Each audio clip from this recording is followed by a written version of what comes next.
open up the roadways throughout the fire and also through the 236 corridor, working with Caltrans so that we can move deeper and get into the park. And then the utility companies coming behind to start setting up their infrastructure to restore. One matter to note regarding our burn operation, an unfortunate situation is, as I said this morning, we have highly qualified individuals that are setting up, planning, and running that operation. One of our personnel, the commanders that is setting up and running that operation, unfortunately last night, somebody broke into his fire department vehicle and stole his protective equipment. Sad to say, so it kind of delayed the operation as well. He was able to get restocked with equipment and continue forward with his mission. So a little bit of delay, unfortunately, due to that circumstance, but Scottsville Valley Police Department is working in conjunction with our law enforcement officials to deal with that issue and moving forward with that.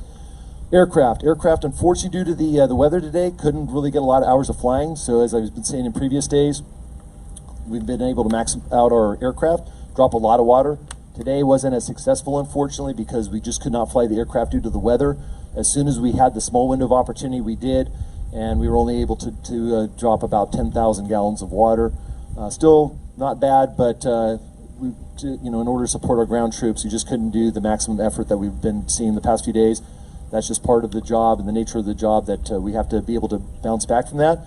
And we improvised from that and just continued on with our march up throughout the fire line to take care of it and start mitigating that circumstance for us. We believe that coming weather that we will see in the next few days, it's going to be better for us, and we're going to have better days ahead and be able to maximize that effort. Thank you.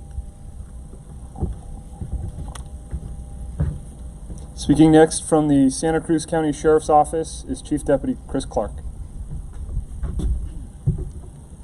Well, good evening. So again, today, this operational period marks number 4, the 4th operational period we've had so far, where we haven't needed to arrest anyone. I think that's a positive. We did have to cite one person, and I'll talk about that here in just a minute, but I wanted to kind of go through some numbers with you, as I typically do. So today we had 70 personnel working throughout the San Lorenzo Valley. Tonight we're going to have 60 folks doing the same task of security checks and welfare checks and responding to calls for service. That's 11 of our folks that will be working, 20 from in-county, and then 20 mutual aid. In terms of calls for service, we received and responded to 9 welfare checks, 15 suspicious people. So in regards to the person we cited, this morning I spoke about a gentleman, 73-year-old gentleman who was initially evacuated, left his home, and then on Monday night decided he wanted to get back in. So, and this might be happening. It might have happened in the past, but I want to kind of describe a situation that we dealt with today as a result of someone sneaking into an evacuated area and then ultimately needing help. So that's what happened to this person. He wanted to get back to his house. He found a route kind of on the outskirts of the evacuated zone, and then decided to make his way through a trail. And unfortunately, he got lost. He got into an area that was very steep. And luckily for him, he survived 2 nights in the woods, 2 nights until he was able to make that phone call, or until his friend made a phone call on his behalf last night, which then initiated our response to it. And so then we became involved, and as I mentioned this morning, we were going to devote all kinds of resources to finding him, and that's exactly what we did. So we launched a search and rescue operation, but just in terms of kind of what that operation looks like, it's 100 for today. For example, for finding this person, 126 man-hours, 3 hours of ambulance time, 2 hours of helicopter time because we needed a helicopter to extricate the person because of the steep terrain. And then one of our SAR personnel, unfortunately, was hurt when they crashed on a mountain bike when they were out looking. I bring that up. I feel bad for this person because they're just trying to they want to get back home, and we absolutely get it. But we had to divert all kinds of resources to help them, and so I put that out there because that's ultimately what it can take if someone decides not to heed an evacuation order and then get in a place where they need help. Luckily for him, he's going to make it. He's going to be okay, and so he was taken for some medical treatment and issued a citation. In terms of missing persons cases, we had some progress on that front also. So as I mentioned this morning, we were up to 6. Today our detectives narrowed that number down. We're down to 3 now. So 3 total missing persons cases. and I'll give you their names and their ages just so that you guys have it, and potentially the public and those watching can help us potentially. If you know these people, you hear a name, sounds familiar, and and you know them, and you can call them or know where they are, call us. One of them is 70-year-old Henry Rinke. That's Henry Rinke, and he's 70. He was last seen on August 20th. 21-year-old Shane Smith, also last seen August 20th. And 37-year-old Micah Zoki, and he was last seen on August 15th. Now, the one thing that our detectives have advised me is that these three folks, right now, preliminarily, we don't believe them to be fire victims, but we don't have enough information to confirm that without a doubt. So, I mean, there could be more to come on that. But at least what we see now, we feel that there's not necessarily a strong likelihood that they fell victim to fire. But there'll be more to come on that. And hopefully, if you hear these names and you know them, you'll either tell them to call us or you call us, which we'd greatly appreciate. And I want to touch on repopulation. It's a huge thing. I mean, just as the anxiety level being evacuated out of an area, I mean the anxiety of wondering when am I going to get back home. Like, we can absolutely empathize with you there. And so I kind of wanted to give you some rough kind of figures, because if you're sitting at home and you're wondering, well, when can I get back to my house? So with regards to like Scotts Valley, and I want to put this in perspective. So our repopulation plan, which we've had folks working on for the last few days, is systematic, it's thorough, because in these mountains, as you know, there's limited opportunity for ingress and egress. So the roads, there's only certain ways in and out. So we want to do this systematic. And we also want to do it when it's safe and when there's infrastructure there to support safety and support people being able to live in those areas. We take information from our fire partners, and we put these plans together. So what does that look like? So for the city of Scotts Valley and kind of the unincorporated area of Scotts Valley, we're talking about day or days. And I say day or days because things can change, and I don't want to give anyone false hope. But I also want to kind of give you a rough framework to kind of wrap your mind around a little bit if you're wondering when I might get back to my house. So for the city of Scotts Valley and those areas to the north and south, day or days. And then as you move to the west towards the city of Felton, it's days, I would estimate, days or potentially a week. And that's really dependent upon, and as you mentioned today, or as Chief Brunton mentioned, they're having great success on really isolating the fire, containing the fire, especially with these fire lines that they're developing along that Highway 9 corridor. So with that, Felton, and then basically as it goes north, it's week to weeks potentially as you get further north, as we progress into more heavily damaged areas, right? Towards Boulder Creek, you're talking, weeks potentially, because of the fire damage that's in that area, especially the 236 area that's west of Boulder Creek, and then weeks again for Bonnie Doon. And really, it's just given the amount of fire damage that's in that area. I mean, CAL FIRE, I went up there today. CAL FIRE's, they're trying to put out a fire, but at the same time, you've got PG&E up there trying to restore lines, and lines are dropped everywhere if you've seen pictures.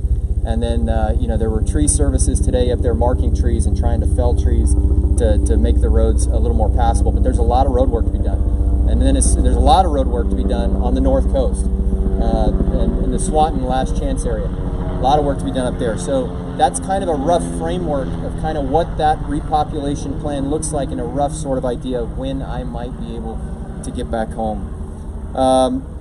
And then in terms of, so tonight, so UCSC is going to repopulate. You're going to see a notice go out shortly from CAL FIRE, and so they'll talk more about that here in just a minute. But Chief Ois over at the school wanted me to put out a message to you that with regards to the school, same thought process with repopulating the school, systematic. And if you are going back to the school, to pay attention to emails and then and follow those instructions. It's going to be a phased reopening. So definitely, if you live at UCSC, watch your email closely, and then you'll see instructions there.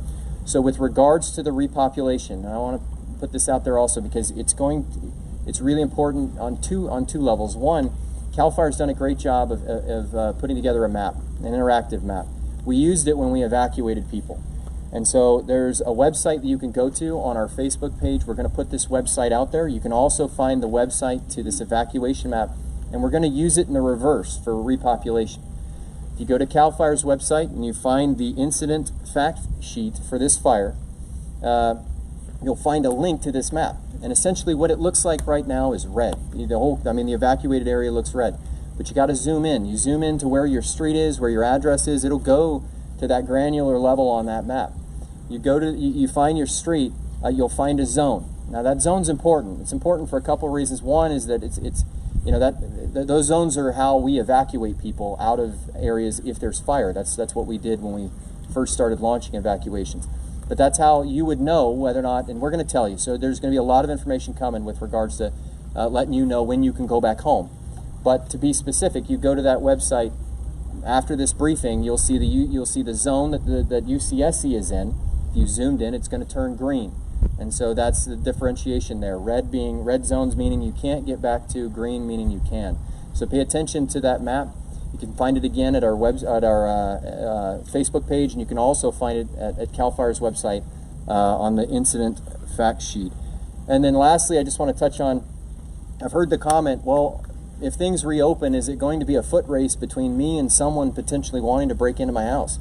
And the answer to that's no, we're not going anywhere. So we're going to be here, the Sheriff's Office is going to be here with our mutual aid partners until this is over, until we have, until we're able to get people home safely and they feel safe being at home. This is going to be a process, and it's not something we're just as quick as it's repopulated, we're leaving. We're a part of this community, and we're going to continue to be there as people resettle. So just to clear up any anxiety there. Thank you.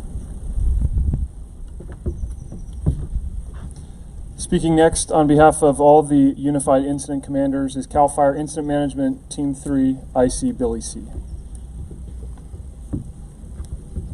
Good evening.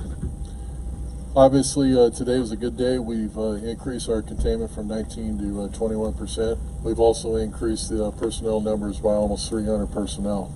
We've added additional hand crews into the mix, both today and for tomorrow's plan. All those numbers are going to equate into additional percent containment efforts and be able to create more areas that we can start to repopulate. Today we took our first steps, having UC Santa Cruz turning green on the map and being able to repopulate that area. So over the coming days, as we continue to have success out on the line, we're going to continue that effort to move people back in to develop some type of normalcy back with this population. Thank you.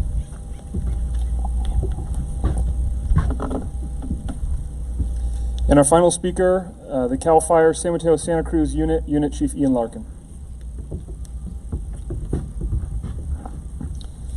Good evening. This is a good day. So our percent of containment is going up. We're getting more resources here. So that's going to equate more work being done on the ground as we start to move forward to get this fire fully contained. Team 3 is doing an outstanding job to get the resources in here and get them to the line as quickly as possible so that we can mitigate this as quickly as possible. A couple things I want to note. Obviously, our damage inspection teams are out there working hard and getting into the areas that are safe for them to get into and evaluate any of the structures that are damaged and get those details out to the public. As Chief Deputy Clark said, there's a website you can go to find that information. It is linked on the CAL FIRE information sheet, and it'll help you determine, you can type in your address and do a search of it, and it will take you to that location and to help you determine whether your structure is survived or if it has been destroyed. I just want to point out again, as I did this morning, for those that have needs based on potential destroyed structures or damaged structures, there are a couple locations you go to that you can get resource or information related to resource assistance to help you. The first one is disasterassistance.gov. That's a disasterassistance.gov. The second one is you can download the FEMA application through the Android or Apple platforms, and that's the FEMA app. Or if you don't have the ability to download the FEMA app, you can call 1-800-621-FEMA. That's 1-800-621-FEMA. And those are some resources that will be able to assist you in the recovery process. And if there's any small businesses out there that sustain damage or losses, you can also contact the SBA, the Small Business Administration, for additional assistance. Just a note, this is still a dangerous situation. This fire's been burning in some areas for 11 days. The fuels out there may not have consumed fully. As we said, we have trees coming down still along the roadways. Our utility partners are out there doing their best to get the infrastructure back into play so that we can try to repopulate areas that have been damaged. And the other key point I need to make is if your structure has been destroyed, there are some environmental issues that need to be addressed through the county environmental health to make sure that the environment is safe for people to go back into those burned areas where structures may have been lost.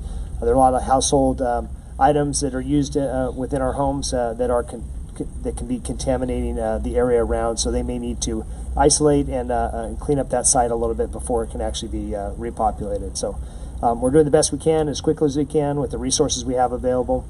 And just remind all those that are out there still in the evacuated areas, you need to be cautious when you're out and about because the trees are coming down and causing issues with the roadways and potential safety hazards for you all, as well as safety hazards for our crews that are out there working really hard to try to get this thing contained so that we can get everybody back into their residence. So thank you. With that, we're happy to answer any questions. All right, everybody up here. Oh, go ahead. What is the strategy once the fire is contained and the area is repopulated, but there may be still in remote areas, smoldering areas, things that haven't been caught, and then the winds start to pick up September, October, could there be a reignition? What's the strategy there? Yeah, so the question is related to long-term strategy about suppression. And, Chief Larkin and I have had long conversations about what this looks like 2 months, 3 months, 4 months, a year down the line from now. And I don't think there's any doubt in our mind that we're going to be chasing smokes in there and putting out small areas that may still be warm, going on smoke checks fairly frequently. And maybe that's a good thing to kind of get out there is the expectation that, an old growth stand of redwood trees or forests that haven't burned in 100 years, unlike brush or grass that may be extinguished after 10 to 14 days, this has the potential to be months of work ahead of us. And that goes hand in hand with normalcy back to the community, normalcy back to the environment. So what percentage of the damage inspection is done? Yeah, the question was what's the percentage of damage inspection that's done? I believe Chief C can answer that. As of this evening, we've had 12 damage inspection teams in place, working diligently each day. The reports this evening, we've had 55% of the burned area canvassed, information collected and validated. Obviously, there's still 45% to go, and a lot of that's going to be interior areas where we still got to get the roadways open and make it safe to do so to get in there.